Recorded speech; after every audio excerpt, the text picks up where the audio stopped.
Tuto chaîne. Alors pourquoi je fais un tuto chaîne? Il y en a plein sur YouTube, des centaines de vidéos. Tu peux te renseigner sur les forums. Tu en as sûrement déjà fait. Et ça paraît pas compliqué. Il n'y a même pas besoin d'outillage avec le maillon rapide. Voilà, rien de très compliqué. Ah oui, pourquoi je fais ça? Ah bah oui, je fais un tuto parce que tous les autres tutos, ils t'expliquent quand tout se passe bien. La chaîne, elle s'installe presque toute seule, tout va bien. Mais moi, il m'arrive toujours des galères. Donc j'imagine qu'à toi aussi. Et quand je cherche, bah, je trouve pas de réponse. Donc j'ai décidé d'aller explorer l'univers de la chaîne et de ses couillasses. Allons-y.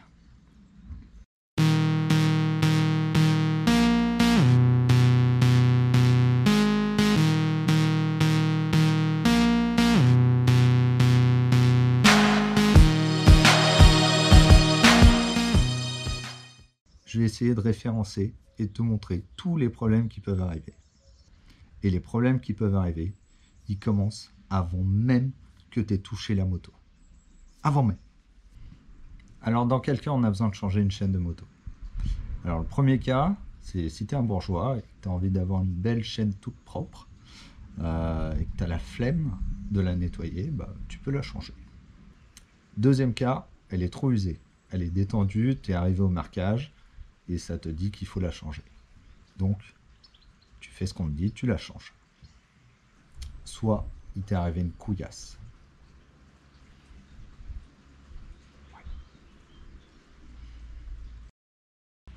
Donc, ce que je disais, la première raison, c'est que tu es un bourgeois et par exemple, tu as envie d'avoir une chaîne qui soit de la même couleur que les beaux liserés que tu as mis sur ta jante. Donc, tu peux t'acheter une chaîne avec les maillons extérieurs verts et comme ça, tu trouves ça très joli. Chacun son avis. Deuxième raison, elle est trop vieille, donc trop usée, donc trop détendue. Donc là, tu as des petits repères, ici, qui t'indiquent son point d'usure. Donc plus elle est reculée, plus elle est usée. Et au bout d'un moment, elle est trop détendue, il faut la changer. Donc chez Kawa, il y a des petits traits. Chez Honda, il y a une étiquette avec une zone rouge. Voilà, chacun sa méthode pour indiquer ça. Troisième raison, tu as une couillasse. Et pour moi, là, c'est une couillasse. Tu vois mes maillons qui font des jolies montagnes? Eh ben, ça devrait pas être le cas. Et pourtant, cette chaîne, elle a peut-être 1000 ou 2000 km. Elle a été graissée dès que je l'ai reçue, et graissée tous les 1000 bornes, donc pas de souci. Mais je sais pas ce qui s'est passé. Soit une tension de chaîne trop forte au début, j'en sais rien. Mais bref, tous les spis, enfin un bon paquet de spis, ils sont sortis des logements. Les spis qu'il y a entre le maillon extérieur et le maillon intérieur, ils ont explosé et j'en ai retiré une quinzaine à la pince. Donc j'ai eu beau essayer de regresser après, c'est mort. Une fois que ça fait ça, et là les maillons, ils sont, c'est même pas qu'ils sont grippés, c'est tu peux les mettre dans l'étau avec une pince et essayer de les faire pivoter au WD-40, ça bougera pas. C'est mort, c'est soudé. Donc pour te montrer, ici il y a encore le joint torique et ici il y est plus, il a sauté. Du coup les maillons ils sont complètement collés et là ça bouge pas. Voilà. Dégage. Sale chaîne. Bon bah allez c'est parti hein. On commande une chaîne et on va la remplacer. Ça va prendre quoi? À tout casser 1 heure. C'est bon. Ah ouais mais prends quelle chaîne? Parce qu'il y en a plein des chaînes. Il y a la largeur, la résistance, il y a le nombre de maillons, la couleur si tu es une princesse. Comment on peut savoir ça? C'est la merde. Alors pour savoir quelle chaîne il te faut, tu as plusieurs façons. Tu peux déjà chercher sur le bras oscillant. Des fois c'est écrit. Alors là, tu vois, tu cherches. Oh, tu vois, c'est écrit là en tout petit. Tu as la ref. Sinon, tu peux aller fouiller dans le manuel de l'utilisateur si tu l'as encore. Et évidemment, moi je l'ai pas. Si t'es paradin, tu as le manuel technique. Si tu fouilles dedans, que tu cherches bien, tu vas trouver la référence. Tu sauras le nombre de maillons, la chaîne qu'il y avait d'origine, et ça devrait aller. Bon, c'est pas la bonne moto, je sais, j'ai vu. Oh. Après, sinon, il te reste Google. Tu te dis que tu vas taper le modèle de ta moto et que ça va te sortir la chaîne. Et ben là, commencent les galères. Parce que tous les mecs qui vendent des chaînes, ils veulent vendre des chaînes. Donc ton mot-clé, il va sortir pour toutes les chaînes, tous les formats, toutes les longueurs, toutes les références. Donc impossible d'être sûr et certain que ce soit la bonne chaîne. On va faire le test. On va sur Google. Je tape chaîne ER6N 2007. Et on va aller sur un gros site de vente de pièces. Donc là, je vérifie c'est le bon modèle. Mais il propose les kits chaînes. Alors je vais sélectionner juste les chaînes. Il a premier modèle un 520 en 118 maillons. Deuxième modèle 140 maillons. Troisième modèle 112 maillons. Et quatrième modèle 420 130 maillons. Il n'y en a pas un qui est bon. Il faut que tu arrives à trouver un site qui te parle de la chaîne d'origine. Quelle est la chaîne d'origine qui est montée sur la moto? Parce que toutes les autres adaptables, eh ben, tu vas avoir un doute.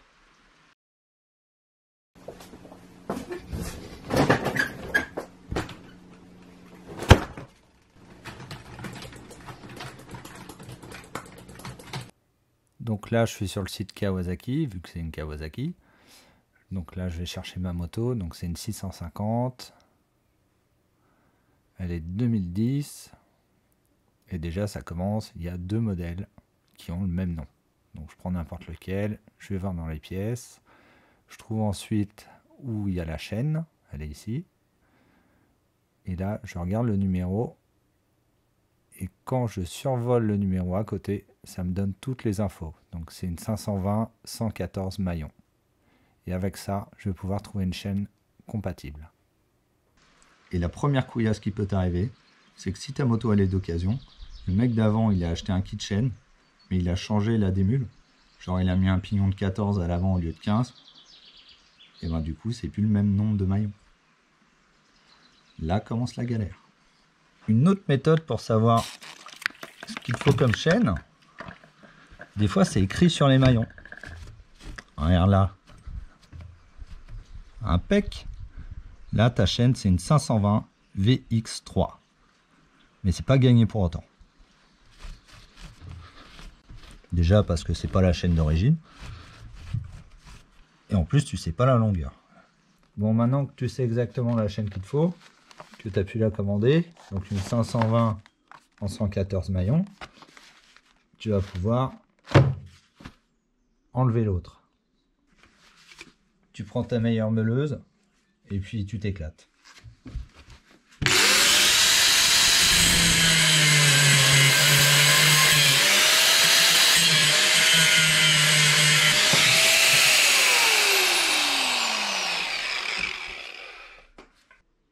Alors même si sur ta chaîne tu as un maillon à tâche rapide, tu peux quand même utiliser ta meuleuse, hein. Ça fait plaisir. Donc si tu étais trop pressé, bah, tu as déjà tiré la chaîne, tu l'as sortie entièrement. Et pour la suite, bah, du coup tu es obligé de démonter le cache-pignon pour récupérer ta chaîne. Et la faire tourner autour du pignon et la récupérer en dessous. Il y a une meilleure technique. Je te montre ça. Donc qu'est-ce que tu as dans ta jolie boîte? Ta chaîne et tu as ton maillon.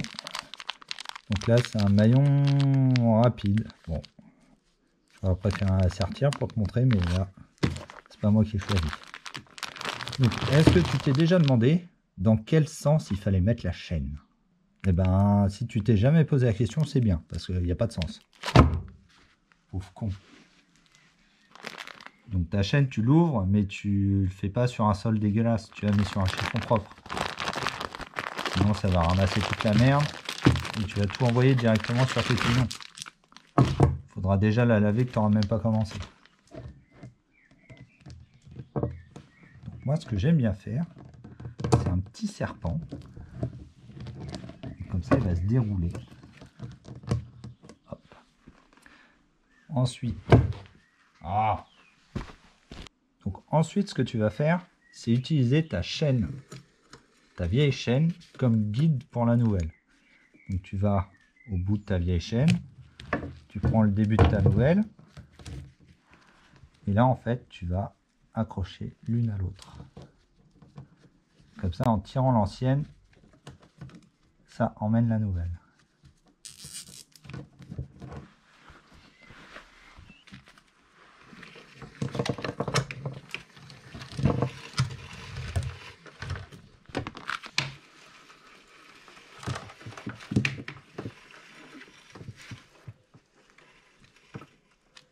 Et tu l'arrêtes avant qu'elle retombe derrière. Hop, tu coupes ton ruselant et tu regardes, est-ce que tu vas réussir à mettre ton maillon rapide? Non. Du coup, je vais devoir, reste là toi, je vais devoir rapprocher la roue.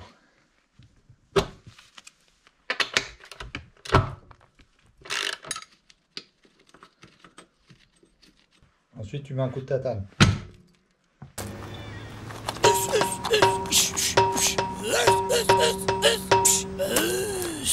Et voilà, tu as gagné un peu de place.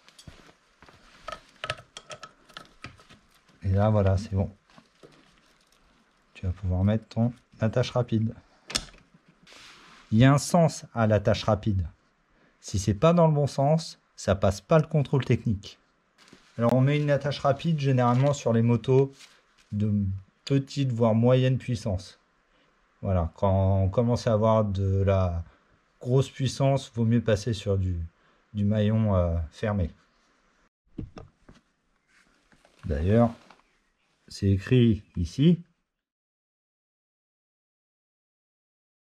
Donc voilà ce que tu as dans ta petite pochette avec le maillon, l'autre bout du maillon et le fermoir.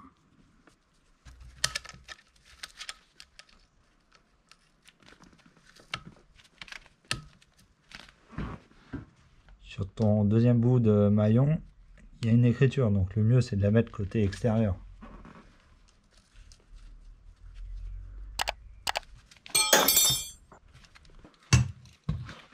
Donc pour fermer le maillon, il faut déjà rapprocher les deux côtés, que les filets pour les circlips soient bien visibles.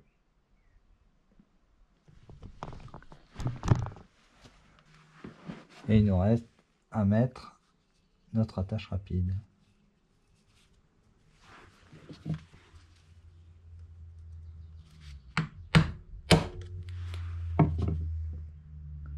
Et voilà. J'ai recommencé 2 fois, je l'ai mis à l'envers. Des fois on peut être con aussi, on a le droit. Et voilà, on n'a plus qu'à faire notre tension de chaîne. Et d'ailleurs, on va en parler de la tension de la chaîne. Truc de dingue.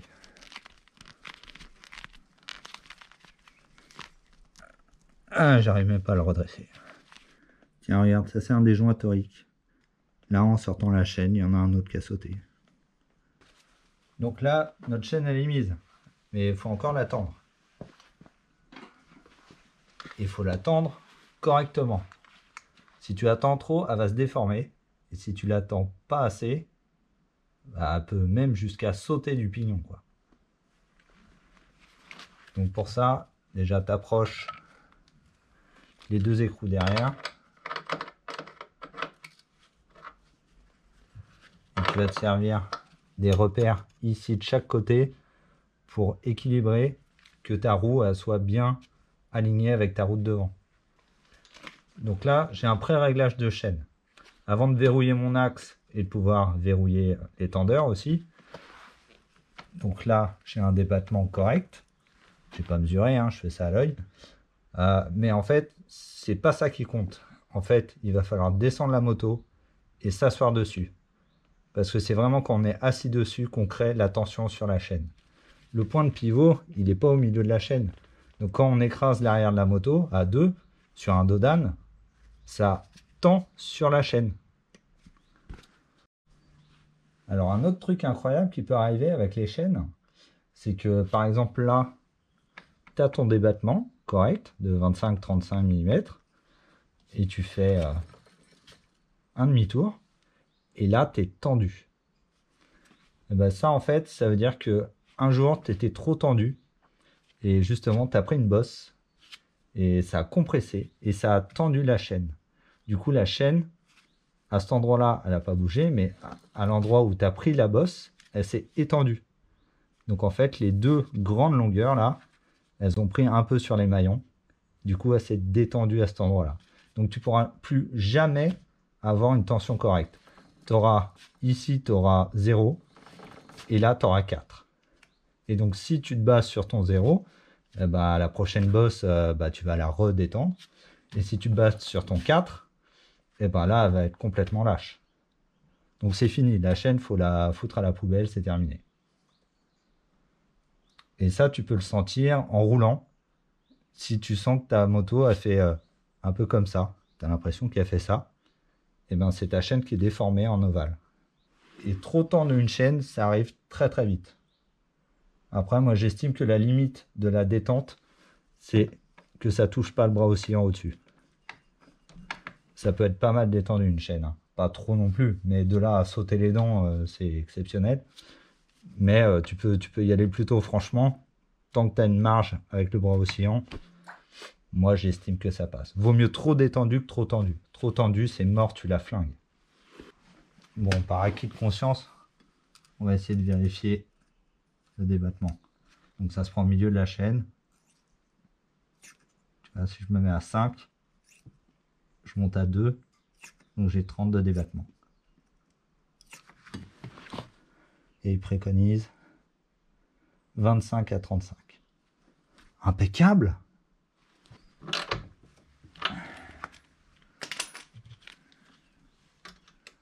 Oui, je serre au couple. T'as pas entendu clic clic?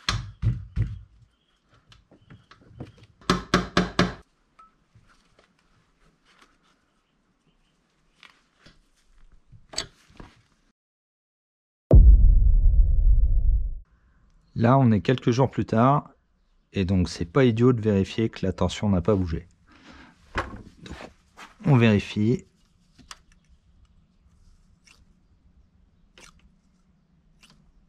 Voilà, on voit qu'on a un petit peu augmenté, mais on avait 5 mm de marge, donc on est toujours bon.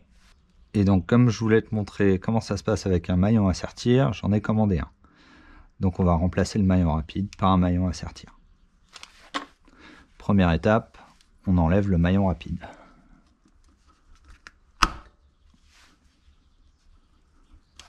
On le garde, on ne le jette pas, il est bon. On a besoin d'un petit marteau. Le petit marteau. On tape gentiment, hein, on ne veut pas le casser.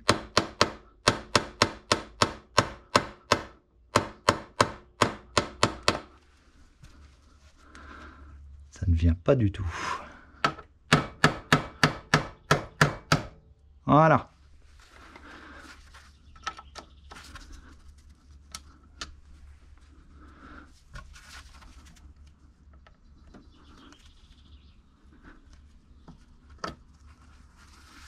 On tient la chaîne qu'elle tombe pas. Elle tombe. On va la ranger. Hop, donc cette fois, dans notre pochette, on n'a que un maillon et une plaquette. Bon, dans cette chaîne-là, il n'y a pas de joint torique, donc c'est normal, il n'y en a pas.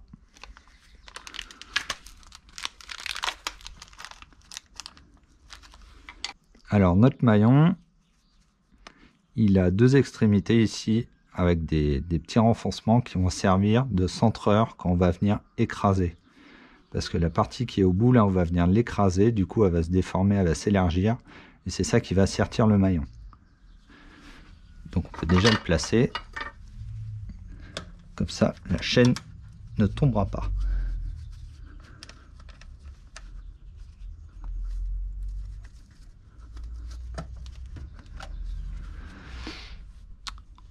Ensuite, on place notre plaquette. Pareil, l'écriture à l'extérieur.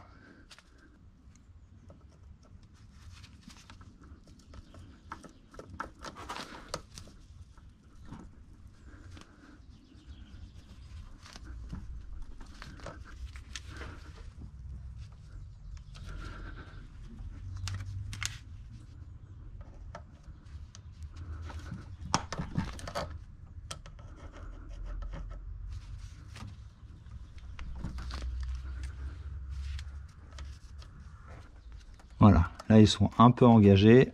Après on va passer avec des outils spéciaux. Donc tu as celui de chez AFAM. Donc tu as 2 vis qui te servent à serrer. Et donc tu vas glisser ta chaîne dedans. Enfin tu dévisses à fond, tu passes ta chaîne, tu remets, tu visses. Tu visses jusqu'à temps que ça comprime ta plaquette à la bonne distance du maillon. Et ensuite tu retournes cet élément là. Et donc le petit téton qui est là va venir sertir le bout des maillons. Ça rentre là-dedans et ça va l'écraser et le dilater. Donc ça marche bien parce que c'est basique. Par contre tu visses à fond, tu dévisses tout le temps. Et puis quand tu sertis, bah faut une clé à molette ici pour tenir ce côté-là, sinon ça tord ta chaîne. Enfin bon, c'est pas très pratique quoi. Faudrait 4 mains pour le faire et pas top.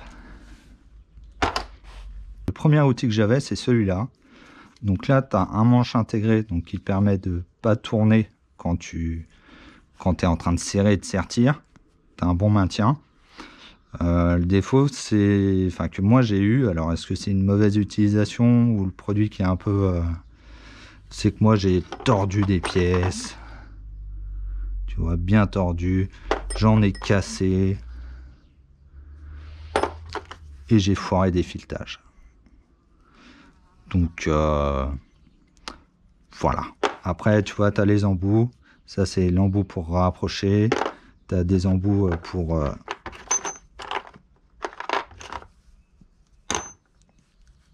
faire des trucs. Donc ça, c'est le passé. Ça, c'est le futur. Voilà, j'en ai acheté un tout nouveau. Un peu plus cher, forcément. Mais bon, au bout d'un moment, t'en as marre de t'embêter. Donc on va tester ça. Là, il y a de quoi s'amuser là. Hein. Et puis c'est du gros. Hein. Donc en premier, ce qu'on doit faire, c'est rapprocher la plaquette, la comprimer. Et donc pour ça, il faut la comprimer à la bonne valeur. Il ne faut pas trop comprimer, sinon on va coller les maillons et il n'y aura pas de jeu de fonctionnement. Et donc la chaîne, elle est soudée. Et pas assez, bah c'est pas bien. Donc une bonne technique, c'est de mesurer sur le maillon d'à côté. Tu verrouilles ton pied à coulisse. Et donc là, tu as la valeur à atteindre. Et là, on voit qu'on en est loin. De toute façon, ça se voit. Et donc ça, on prend notre nouvel outil qu'on est content d'avoir acheté. On le place.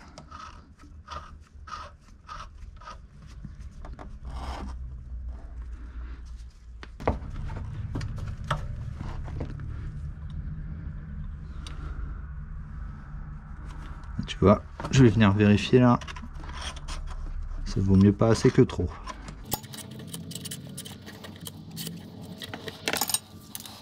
Donc là, il est en mémoire le maillon d'à côté.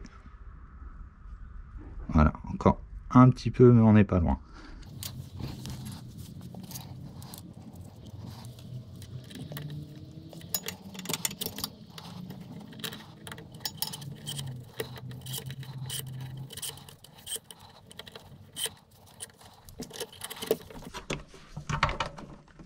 Voilà. J'ai failli me baiser la main. Voilà, là c'est bon. On vérifie qu'on n'a pas déconné. C'est bon, tout va bien. Et donc là on passe à la deuxième phase, donc qui consiste à sertir vraiment le maillon. Donc on va venir appuyer ici au centre et ça va élargir le maillon et sertir la chaîne. Donc pour ça on a la plaquette de support au fond de l'outil et de ce côté là on a un petit pointeau qui va venir dans le trou écraser et dilater. Et pareil, il faut pas trop forcer non plus, sinon on va coller les rayons et ça va souder.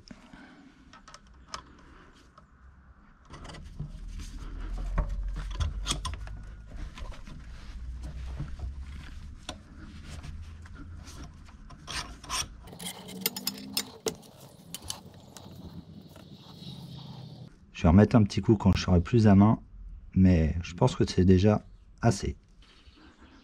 Voilà, moi je trouve ça bien. On va vérifier que j'ai pas fait de conneries. C'est bon. Si quand tu fais ça, toi, ça coulisse pas, bah tu rachètes un maillon. Ça coûte 2 balles, tu recommences et puis voilà. Hein. Fallait bien faire les choses dès le début.